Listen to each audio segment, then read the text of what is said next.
thank you very much for inviting me. It's a great honor to be here, and I'm going to talk about the increasing prevalences of autism spectrum disorders and ADHD, and what happens now with individuals who want to have their diagnosis reassessed. So the first epidemiological study of autism was conducted in 1966. It reported a prevalence of 0.5 per mil. It was done by a guy named Victor Lotte, who was the doctoral student of the grand old lady. And it reported a prevalence of 0.5 per mil. And through the 70s and 80s and the beginning of the 90s, it gradually increased. And around 2001, 2005, the accepted prevalence in adults were roughly 0.5%, and in children 1%. Then something happened in 2010, 2011, and it happened pretty much all over the Western world. South Korea reported prevalences of 2.6%, Japan 3%, and what you see there is the figures from England and the incidence increase. And there has been a 900% incidence increase in the number of autism diagnoses during a 20-year period. And I'm going to give you less flattering figures from Stockholm, where 15% of all teenage boys today have been assigned an ADHD diagnosis, and roughly 10% of all the girls. 5.9% of all teenage boys in 2023, I think it was, had been assigned an autism diagnosis, and 4% of the girls. And this is an 100-fold increase since 1966. We know quite a lot about why the majority of the increase has happened. We know there has been a broadening of the diagnostic criteria. Psychiatry is not an exact research. We're not blessed with biomarkers. We have behavioral phenotypes and behavioral criteria that we work with, and the manuals containing these criteria, they have widened. So more people fit under the descriptions, the umbrella, what we call autism. We also have an ubiquitous phenomena called diagnostic substitutions. Since a lot of psychiatry looks the same, we can see in our registers that when, for instance, autism go up, intellectual disability goes down. When autism go up, language disorders go down. When ADHD go up, some personality disorders go down. We also have, throughout the world, a change in the referral patterns and the availability of services. You can hardly put on a morning show today without having a person sitting there explaining the superpower of having an ADHD diagnosis or an autism diagnosis. And we now have these very streamlined clinic where they only assess ADHD or only assess autism. And of course, if you only have a hammer, everything will look like a nail to you. And also, a diagnosis is needed in most instances to get help at home or in school. Pedagogic help, at least in Sweden, is contingent on getting a diagnosis. And as many as 1/4 to 1/3 of clinicians that we have interviewed says that they have assigned a diagnosis to individuals not reaching the diagnostic threshold in order for them to get help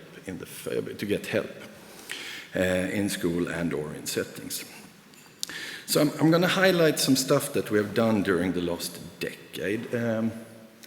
So this is a study that was published 10 years ago, and the gray line depicts all the autism diagnoses in all Swedish children born between 1992 and 2001 who received an autism diagnosis before age of 10. It's based on the entire Swedish population, the Scandinavian countries. We have a civic registration number, and we can link all the registries together. It's quite neat when doing epidemiological research. So we see a 4 or 5-fold increase in the number of actual diagnoses, but then we were able to contrast this to an ongoing population-based twin study containing roughly 50,000 twins, where we had screened for autism, which is the red dotted line during the same time period. So while we see an increase in the number of diagnoses, there is no change in the symptoms constituting ASD over a 10-year period. So we don't get more or less autistic. We stay pretty much the same. Then we redid the study 10 years later. It was just published because people needed a reminder of this. And it looks exactly the same for ADHD. There is no influx of ADHD symptoms. But what's happening is that we diagnose on considerably less symptoms than we did before. So basically, I thought this was going to work. Maybe it does. So basically, the red line here are individuals diagnosed at ages 7 to 12, year of diagnosis 2004, and then 2014. And during this 10-year time period, we see a 50% reduction in the number of symptoms needed for an autism diagnosis. So we're not talking about the same phenotype. It's a much milder phenotype today than it was before. And for ADHD, it's even worse. So if we just look at the individuals that are 12 to 13, the orange line, diagnosed 2004, they had an average of 14, 15 symptoms. In 2018, it was an average of 5.5 symptoms that was needed for a diagnosis. So, yeah. So it's not at all the same phenotype. And then we decided, since we had access to twins, to look at the heritability, the phenotypic variance explained by genetics over 25 years for both ADHD and autism, and could show that despite rising prevalence, there was no change in the underlying relative importance of genetic or environmental factors, suggesting that there was absolutely no influx of poison in the wells or plastics or vaccines, which is quite important. So when I started working with this 20 years ago, we thought of autism as a lifelong disorder. ADHD a little bit more sketchy, but still quite stable. But as one can imagine, that when you diagnose on considerably few symptoms, the stability will be less. So in Sweden, we had this problem, not a problem, a new patient group has emerged, and that's people that want to get rid of their autism or ADHD diagnosis.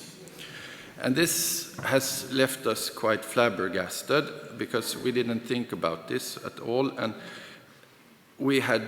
they couldn't go anywhere. The child psychiatry couldn't take care of them, and the adult psychiatry couldn't take care of them. And it presented also with quite an ethical dilemma. Should we focus on this when we have a lot of people that's in line to get an assessment? So we decided to do research on them. And just some brief descriptives. Everything is ongoing, but roughly people between 16 to 49 years, majority were male. Their mean age at diagnosis was 13 when it was first assigned. And when I started working with this 20 years ago, it was very uncommon that anybody got an autism or ADHD diagnosis after the age of 8 or 9. The latest contact with the mental health services was 4.5 years ago, and of the 100-something individuals we have met so far, 90% of them do not meet criteria at all for autism and or ADHD. But then we decided we wanted to know a little bit more about this patient group, so we did some deep interviews with 50 people or so, and came up with 4 themes. The first was the actual diagnostic process itself, which was dominated by the adult world. The parents and the teachers gave all the answers, and the children didn't felt listened to at all. A lot of them said that they felt that whatever they said, it was perceived as lies. So identity and identification. One very small group of participants was clear in that they considered the diagnosis to be correct, and they actually got help from it. But the majority felt that they never ever identified with the diagnosis and were feeling very strongly about having it. They walked out from the assessment feeling that they were worse than everyone else. It did not provide any pedagogical or medical help at all. Several participants questioned the diagnosis and had alternative explanations and pointed towards this, such as having been depressed at the time, living with parental addiction, or a parent with a controlling agenda, such as that you wanted to get insurance money.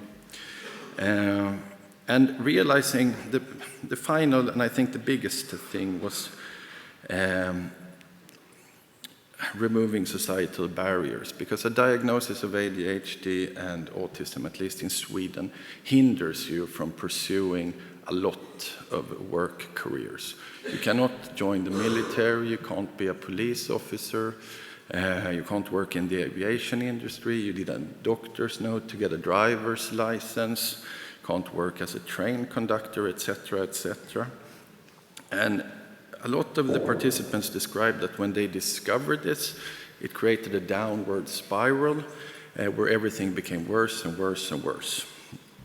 And I think this is quite problematic, that we have a medical diagnosis which in its essence is a collection or a description of a syndrome where we have another authority or authorities that sort of use the diagnosis in a way it's not supposed to be used. And obviously there's a lot of other issues that we probably can discuss when we sit there. Displacement effect, diagnostic validity problems, cues, how to implement this, and a lot of ethical questions as well. So I had 15 minutes and now I've talked 14, so thank you for listening.